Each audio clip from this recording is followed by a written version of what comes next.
ಅನಂತ ಕೋಟಿ ಬ್ರಹ್ಮಾಂಡ ನಾಯಕನಾದ ನಾರಾಯಣನನ್ನು ಗುರುಗಳೇ ಹೇಗೆ ಅರ್ಥ ಮಾಡಿಕೊಳ್ಳುವುದು? ಹಿಂದಿನ ಸಂಚಿಕೆಯಲ್ಲಿ ಬ್ರಹ್ಮನು ಸದಾಗಮಗಳಿಂದ ತಿಳಿಯುತ್ತಾನೆ, ದೋಷ ದೂರ, ಅನಂತಗುಣಪೂರ್ಣ, ಕ್ಷರ ಮತ್ತು ಅಕ್ಷರಗಳಿಂದ ಭಿನ್ನನು, ಪುರುಷೋತ್ತಮನು ಎಂದು ತಿಳಿದುಕೊಂಡಿದ್ದೇವೆ. ಎಲ್ಲ ಜೀವಿಗಳು ಸುಖವನ್ನೇ ಬಯಸೋರು. ಆ ಸುಖ ಶಾಶ್ವತವಾದರೆ ತೃಪ್ತಿ. ಶಾಶ್ವತವಾದ ಸುಖವೆಂದರೆ ಅದು ಮೋಕ್ಷದಲ್ಲಿ ಮಾತ್ರ ಲಭ್ಯ. ಮೋಕ್ಷವಾಗುವುದು ಅಖಿಲಾಂಡ ಕೋಟಿ ಬ್ರಹ್ಮಾಂಡ ನಾಯಕನಾದ ವಾಸುದೇವನ ಪರಮಾನುಗ್ರಹದಿಂದ ಮಾತ್ರ. ನಾರಾಯಣನು ಅವನ ಮಹಾತ್ಮೆಯನ್ನು ತಿಳಿದವರಿಗೆ ಮಾತ್ರ ಮೋಕ್ಷವನ್ನು ದಯಪಾಲಿಸುತ್ತಾನೆ.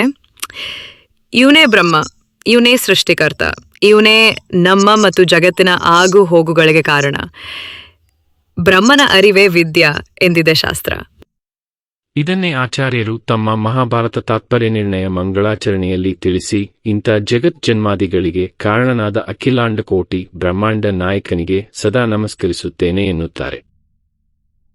ನಾರಾಯಣಾಯ ಪರಿಪೂರ್ಣ ಗುಣಾರ್ಣವಾಯ ವಿಶ್ವೋದಯ ಸ್ಥಿತಿಲಯ ಉನ್ನೀತಿ ಪ್ರದಾಯ ಜ್ಞಾನಪ್ರದಾಯ ವಿಬುಧಾಸುರ ಸೌಖ್ಯ ದುಃಖ ಸತ್ಕಾರಣಾಯ ವಿತತಾಯ ನಮೋ ನಮಸ್ತೆ.